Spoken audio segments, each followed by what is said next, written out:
I'm Bambi Francisco with Vader TV, the network for innovators. Well, RockYou is one of the more popular widget and application makers across social networks, and RockYou recently raised $35 million in venture financing led by DCM Ventures. That's on top of previous investors, including Sequoia and Lightspeed Ventures. Joining me to talk about the funding and the company and trends in the widget and application space is Jia Chen. He is a co-founder and CTO of RockYou. Jia, thanks for joining us. Thank you. Well, $35 million, that's a lot of money. You have 50 people. I hear you're going to double your staff, so I guess that's where a lot of that money is going to go to. What type of people or employees are you looking for? We're mostly hiring into product and engineering. Actually, for us, we've always taken engineers and directly converted them into page views and directly into applications, so that we're kind of going to continue that trend. We're also going to build up our sales team since we definitely have a strong ad network, and we want to make sure we have good reach into like the different types of verticals that we're trying to monetize in. Well, that brings it up to the point where I actually wanted to start with this. You're creating a number of widgets and applications. I guess you have about 50, but you also have a network of widgets and applications, and you're trying to be an ad network. So are you an applications widgets maker company, or are you an ad network for widgets and applications? We're definitely focused on, we're an application maker. Our main thing is we make applications that users use broadly on all social networks all over the world. Okay, so how many users are you reaching, and I guess what is your reach, and how do you actually define that? We define reach in a very conventional web sense, especially unique users. We do about almost 90 million unique users a month, and we're doing like about 2 billion page views, I think. And applications are very interesting. People really think about them like things inside of social networks, and they supposedly have a different model, but they're really just like websites, right? They have pages and they have users that are registered to it. People return, and the models for how you engage them as well as how you monetize them is really no different than any other part of the web. So as I was doing my research, there was a number of reports about RockYou being larger than Slide or not larger than Slide. So are you larger than Slide? Because if you look at the numbers you're using, you having 87 million, 90 million, and Slide 60-something million. So are you bigger in Slide in terms of unique users? We're pretty much hands down bigger than them in any statistic. If you look on Facebook, we have more total installs, we have more engaged users. The number one Facebook application today is Superwall, and that's measured by total engagement. If you look across all the other social networks, we're number one on High Five, number one on Friendster, for all the same types of metrics, Bebo, Orchid. So don't you hate when people say that you're the kind of number two, or do you care? They sort of don't say that. Maybe they're wrong.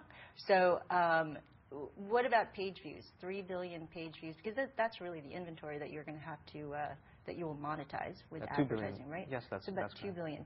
So there's some question whether you're counting or overcounting or maybe overinflating, because you're counting page views that of banner ads that aren't on your site. Do you want to talk to that? That was on a VentureBeat article. The banner ads that aren't on our site. Yeah. When we state the 2 billion page view thing, it's explicitly about 2 billion monetizable page views. Okay. And so when we calculate our CPM rate, and basically the rate at which we make money and how we make our projections is based off of that specific number.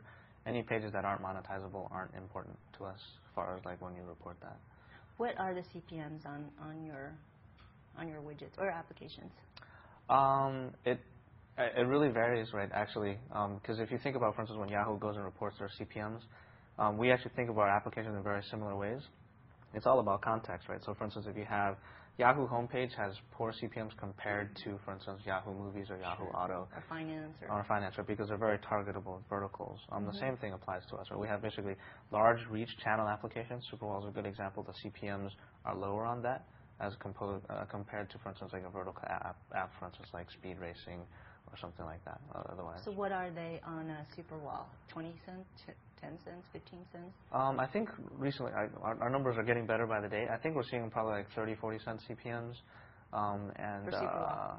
For Superwall overall. So you said that you have higher engagement for that, and that has the highest engagement. So how do you measure that? And is that a third party that's measuring that?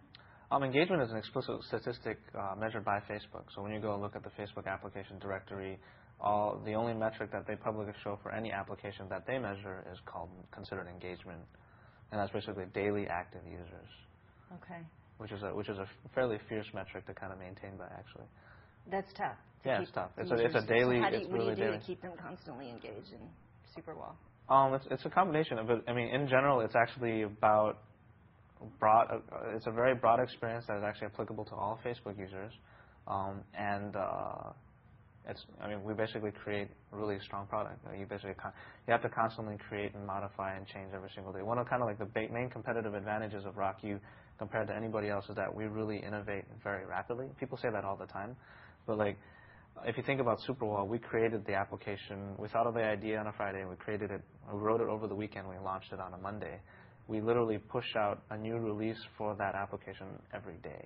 Are you doing? I remember speaking with Max over at Slide, and he said we're doing 5 releases each day.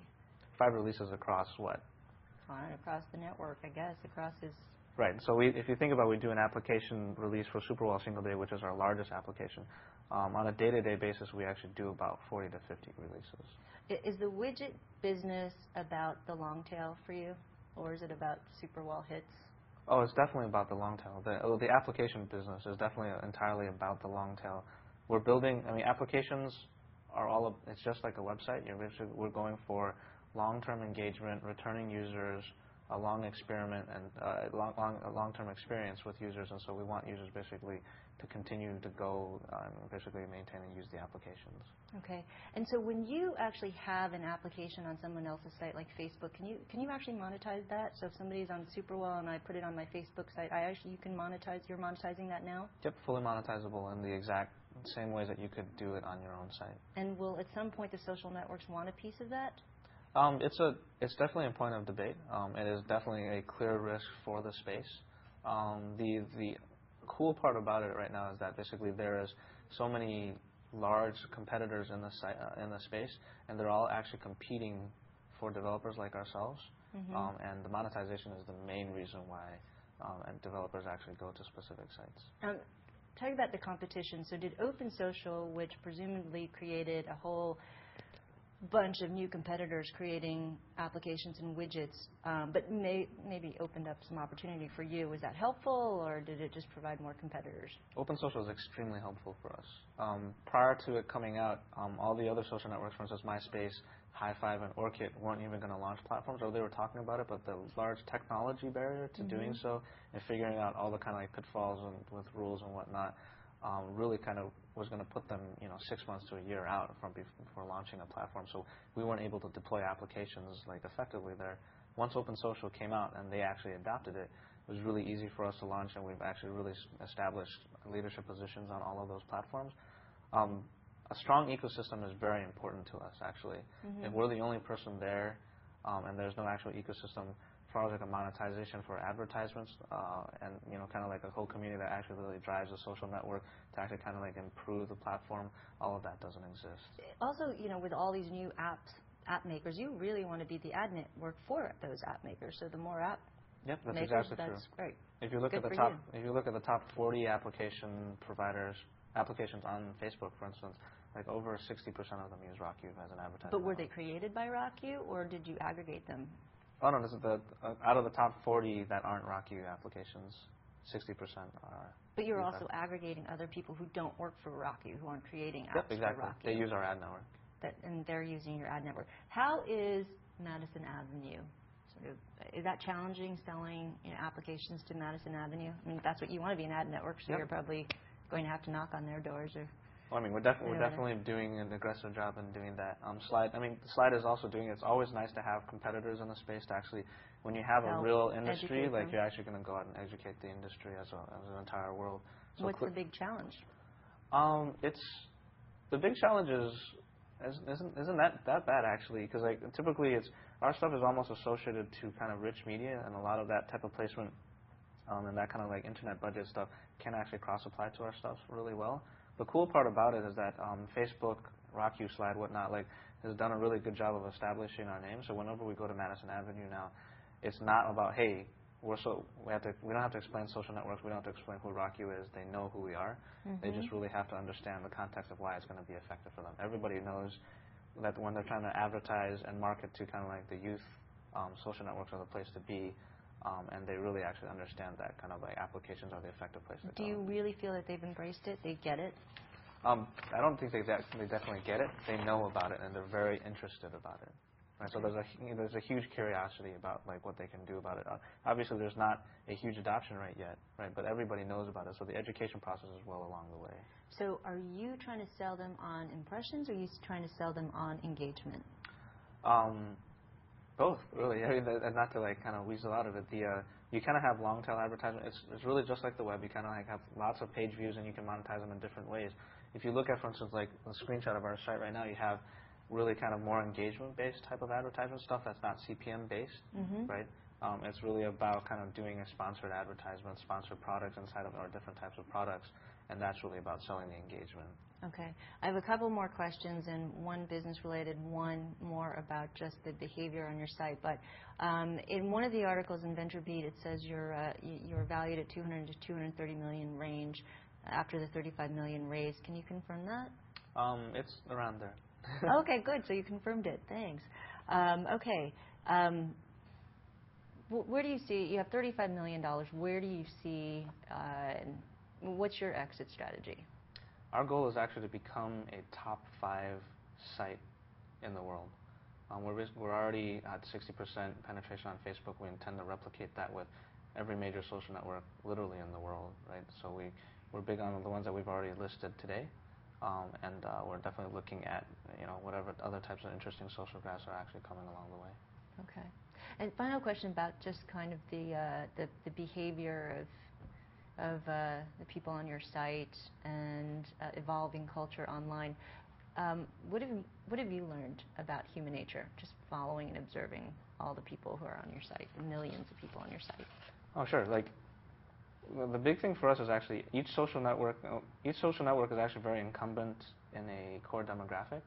And so, for instance, Facebook and MySpace are big in the U.S., but they're actually slightly different demographics. High Five is big in Hispanic-speaking countries, and Friendsters in Southeast Asia. The cultural differences are they're definitely slight cultural differences, but a lot of the basic stuff when people actually go and socialize is really pretty much the same. One of the big things that we talk about is kind of obvious is that targeting girls is actually really, really effective, right? Because from a kind of consumer, user-generated content, and from people who just interact and really self-express a lot more, they're the users that actually do most of it. And so our users are like 60% female, okay. And then the guys pretty much kind of like follow after that. And so more women are more inclined to do some of to do widgets, social applications, all of that. They're the most engaged with it. Right. Okay. And one last thing about, we talked earlier about how how you see the world, where it used to be. Just explain how apps sort of came to be, where people used to go to Yahoo and different websites, and now people are going to social networks and different apps. Oh, sure. So, I've been saying this, the applications are very much like the web. So each individual application is really just like an individual website. If you think at kind of like Web 1.0, there's all these individual sites for, there's movie reviews, restaurant reviews. When you want to go buy something for your car, there's a specific individual site. And the world first started to explore this information through kind of a directory like Yahoo. Then it moved on to kind of like search through Google, in which how they discovered this information. This latest generation is actually discovering information and browsing information on the web through social networks. It's actually what I consider their homepage. They go to it over and over every single day, and everything they look at is actually through a social context. They want to see what movies their friends are watching, and the kind of like the real later pitch is like looking at what your friends are going to do, what they're buying, or what they recommend, and that kind of thing. And so they're browsing the web really through social networks. So it's all about a shared experience. Okay, well, good luck to you. Spend that $35 million wisely. Great. I've been speaking with Jia Shen. He is the co-founder and CTO of RockYou. I'm Bambi Francisco.